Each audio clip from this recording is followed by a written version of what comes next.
Di sini ada tulisannya nih. Pokoknya panduannya ada di bawah. Oh, ada di bawah. Jadi ini maksimal darah hanya 1,8 mili. Oh, nggak ada 2 mili ya? Nggak ada. Maksimal ya itu tapi ya? Iya maksimal. Oke. Jadi ya tadi pasti dia akan berhenti sendiri kalau volumenya sudah betul, memenuhi. betul. Ini kandungannya adalah sodium sitrat. Jadi untuk menekan faktor pembekuan. Jadi untuk kalau mau operasi nih biasanya ini kepake. Iya, betul. Beta PTT ini. Iya. Ini juga sama. Dihomogenikan dulu. Oh, ngocoknya sama kayak sama, yang tutup pokoknya ungu tadi. seluruh ada antikoagulan itu sama. Oh, yang ada antikoagulannya. Kalau tanpa antikoagulan yang buat kimia nggak perlu dikocok.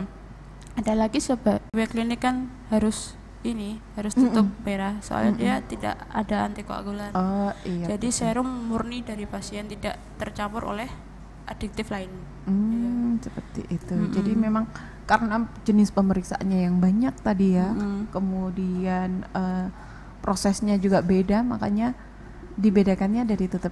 Untuk warna tutup ini berlaku nasional, berlaku atau hanya di RSUD Kili Suci atau seluruh Indonesia sama. Indonesia. Berarti sama ya, meskipun di laboratorium, misalkan laboratorium kesehatan yang di luar itu, yang di luar fasilitas kesehatan, misalnya di luar rumah sakit juga sama ya tabungnya ya, karena itu memang sudah standarnya.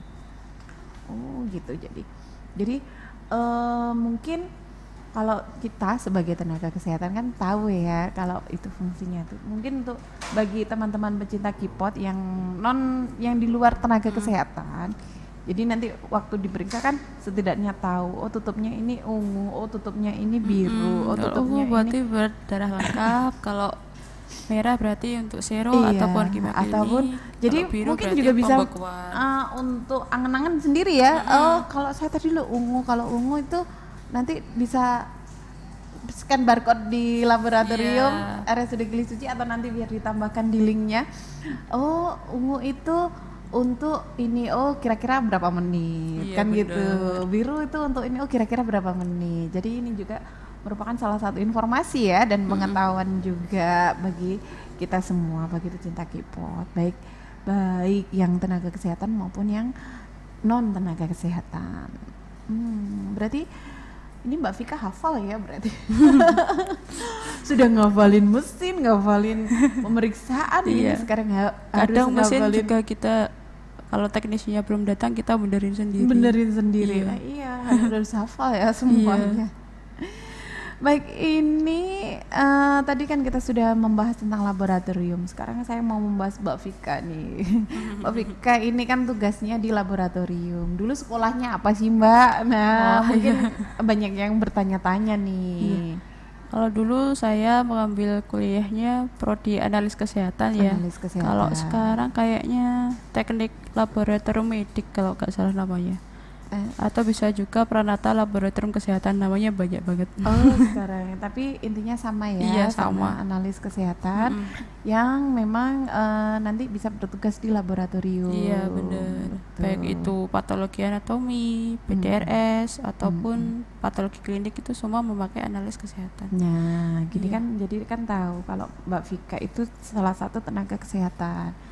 Jadi tenaga kesehatan itu banyak sekali macamnya. Kadang kan cuma nggak hanya dokter, perawat, bidan kan gitu. Jadi terus kemarin di podcast sebelumnya juga kan radiologi. Nah itu juga tenaga kesehatan. Terus sekarang ini laboratorium itu juga tenaga kesehatan dan juga bisa menjadi inspirasi nih. Jadi dari untuk pecinta K-pop yang sedang menyimak ya, kalau pengen jadi tenaga kesehatan misalnya, tapi saya enggak ingin jadi perawat, apa aja. Nah, dengan menyaksikan podcast K-pop yang setiap hari Sabtu bisa nambah-nambah informasi. Baik, ini untuk pertanyaan terakhir nih, mungkin untuk laboratorium RSUD Kili Suci itu melayani pemeriksaan dari mana aja sih? Untuk laboratorium kita melakukan pelayanan dari IGD, poliklinik, terus rawat inap, sama vaskes rujukan juga kita mengerjakan. Sama dari vaskes rujukan kita juga menerima itu ya. Selalu buka dan siaga 24 jam. 24 jam, betul. Bentar. Tadi kayaknya ada pertanyaan, tapi kok hilang nih ya.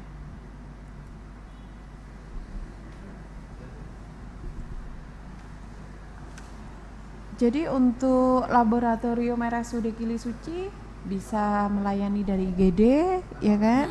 Dari klinik, poliklinik, kemudian dari rawat inap tentunya, dan juga dari rujukan ya. Jadi misalkan kalau dari puskesmas atau vaskes lain butuh pemeriksaan laboratorium, bisa minta rujukan ke RSUD Kili Suci. Bener. Betul. Baik, sekiranya itu untuk yang terakhir nih, ada nggak pesan-pesan dari Mbak Vika nih untuk pecinta K-pop yang ada di Kota Kediri dan sekitarnya? Monggo. Ya, terima kasih Mbak Decan. Saya membeli pesan aja untuk teman-teman pecinta K-pop, bapak-bapak, ibu-ibu, mas-mas semuanya. Jaga kesehatan, jangan lupa minum vitamin, sama jangan takut untuk cek kesehatan di laboratorium RSUD Kili Suci, karena sudah dipastikan ya alatnya itu udah banyak, udah lengkap pemeriksaannya, terus akurat juga karena sudah terkalibrasi dan terkontrol setiap harinya. Jadi jangan lupa untuk mengecek kesehatan Anda sejak dini, karena lebih baik daripada nanti lama-kelamaan tahu-tahu gitu. Lebih baik mencegah aja daripada mengobati. Betul sekali. Itu tadi pesan-pesannya. Saya juga berpesan nih bagi pecinta K-pop yang ada di Kota Kediri dan sekitarnya, jangan takut untuk datang ke RSUD Kili Suci, karena RSUD Kili Suci sekarang bukan rumah sakit COVID lagi. RSUD Kili Suci adalah rumah sakit umum daerah yang melayani pelayanan, ada rawat jalan, rawat inap, dan juga ada laboratorium radiologi juga ya. Jadi jangan takut untuk datang ke RSUD Kili Suci. Dan untuk RSUD Kili Suci sekarang sudah melayani untuk pasien BPJS dan juga KTP Kota Kediri. Iya, gitu. bener. Jadi sudah lengkap ya. Baik, itu tadi perbincangan kita pada pagi hari ini. Ternyata banyak sekali ya informasi yang bisa kita dapatkan ternyata ya. Jadi kita tadi juga sudah tahu ternyata jenis-jenis pemeriksaan itu banyak sekali. Kemudian tabungnya juga berbeda-beda, dan juga untuk waktu tunggu prosesnya itu juga ternyata berbeda-beda. Jadi dari sini kita tahu, jadi jangan suudzon dulu ya. Tadi saya yang datang dulu kok, yang itu yang selesai duluan. Iya, benar. Jadi seperti itu, memang semua itu sudah ada standarnya, memang sudah ada waktunya, dan sudah ada peraturannya yang mengatur semua itu. Baik. Demikian perjumpaan kita di pagi hari ini Mbak Vika. Terima kasih atas kedatangannya di sela-sela kesibukannya. Dan juga pesan saya, jangan bosan-bosan nih nanti kalau suatu saat kita undang lagi dengan topik yang berbeda, dengan ilmu yang berbeda dan informasi yang berbeda, dan tentunya bermanfaat bagi kita semua. Jaga senang hati. Baik, terima kasih. Baik. Saya Decan pamit undur diri, dan sampai ketemu di weekend minggu depan. Tentu saja di K-pop Kili Suci Podcast. Baik, demikianlah kita akhiri dengan slogan RSUD kita ya. Oh iya, baik. RSUD Kili Suci sehat bahagia. RSUD Kili Suci sehat bahagia. RSUD Kili Suci sehat bahagia. See you next time. Wassalamualaikum warahmatullahi wabarakatuh.